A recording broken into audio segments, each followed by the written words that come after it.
ഹൈറിച്ച് തട്ടിപ്പ് കേസിൽ K D Prathapan ED കസ്റ്റഡിയിലായി. കെ ഡി പ്രതാപനെ ഒരു ദിവസത്തേക്കാണ് ഇ.ഡി കസ്റ്റഡിയിൽ വിട്ടത്. സൈബർ ഫോറൻസിക് പരിശോധനാ റിപ്പോർട്ടിന്റെ അടിസ്ഥാനത്തിലാണ് വീണ്ടും ചോദ്യം ചെയ്യുന്നത്. വിവരങ്ങളുമായി ജിജീഷ് കരുണാകരൻ ചേരുന്നുണ്ട്. ജിജീഷ്, ഹൈറിച്ച് തട്ടിപ്പ് കേസിലെ കെ ഡി പ്രതാപൻ ഇ.ഡി കസ്റ്റഡിയിലാണല്ലോ. ചോദ്യം ചെയ്യൽ പുരോഗമിക്കുകയാണോ എന്നാണ് അതുമായി ബന്ധപ്പെട്ട വിവരങ്ങൾ.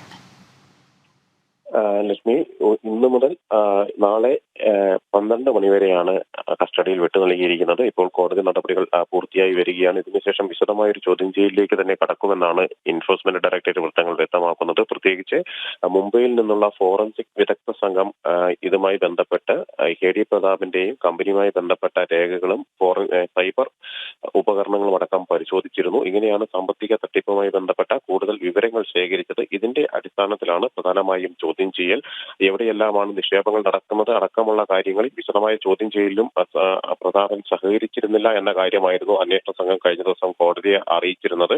ഈ ഒരു ഘട്ടത്തിലാണ് വിശദമായൊരു ചോദ്യം ചെയ്യലിന് വേണ്ടി കസ്റ്റഡിയിൽ വാങ്ങിയിരിക്കുന്നത്. പ്രധാനമായും ഈ സൈബർ ഫോറൻസിക് പരിശോധനയിൽ ലഭിച്ചിരിക്കുന്ന തെളിവുകൾ, ഒപ്പം തന്നെ ആ വിവരങ്ങളുടെ അടിസ്ഥാനത്തിലാണ് ചോദ്യം ചെയ്യൽ നടക്കുകയും ചെയ്യുന്നത്. ക്രിപ്റ്റോ കറൻസി ഇടപാടുകളുടെ അടക്കമുള്ള വിവരങ്ങൾ ഈ സൈബർ ഫോറൻസിക് പരിശോധനയിലാണ് ലഭിച്ചിരിക്കുന്നത്. മാത്രമല്ല, ഈ കേസിൽ പങ്കാളികളായ കൂടുതൽ ആളുകളുണ്ട് എന്നും കുറ്റപത്രം സമർപ്പിക്കുമ്പോൾ കൂടുതൽ പേർ പ്രതിപട്ടികയിലേക്ക് എത്തുമെന്നും എൻഫോഴ്സ്മെന്റ് ഡയറക്ടറേറ്റ് വ്യക്തമാക്കുകയും ചെയ്യുന്നുണ്ട്.